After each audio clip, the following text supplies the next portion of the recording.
So, what exactly does this economic paradigm call for?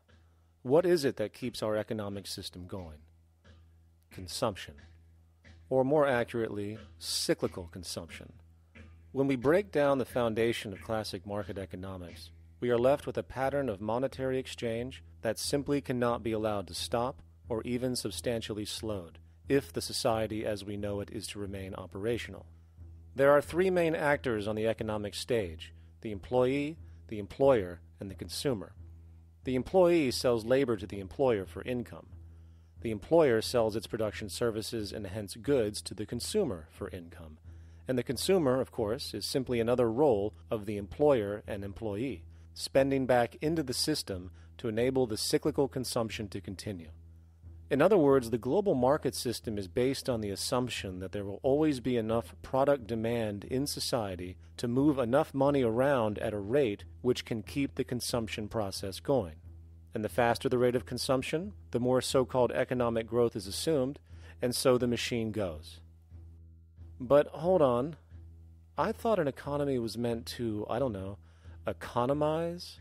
Doesn't the very term have to do with preservation and efficiency and a reduction of waste? So how does our system, which demands consumption and the more the better, efficiently preserve or economize at all? Well, it doesn't. The intent of the market system is, in fact, the exact opposite of what a real economy is supposed to do, which is efficiently and conservatively orient the materials for production and distribution of life-supporting goods. We live on a finite planet with finite resources, where, for example, the oil we utilize took millions of years to develop, where the minerals we use took billions of years to develop. So, having a system that deliberately promotes the acceleration of consumption for the sake of so-called economic growth is pure ecocidal insanity.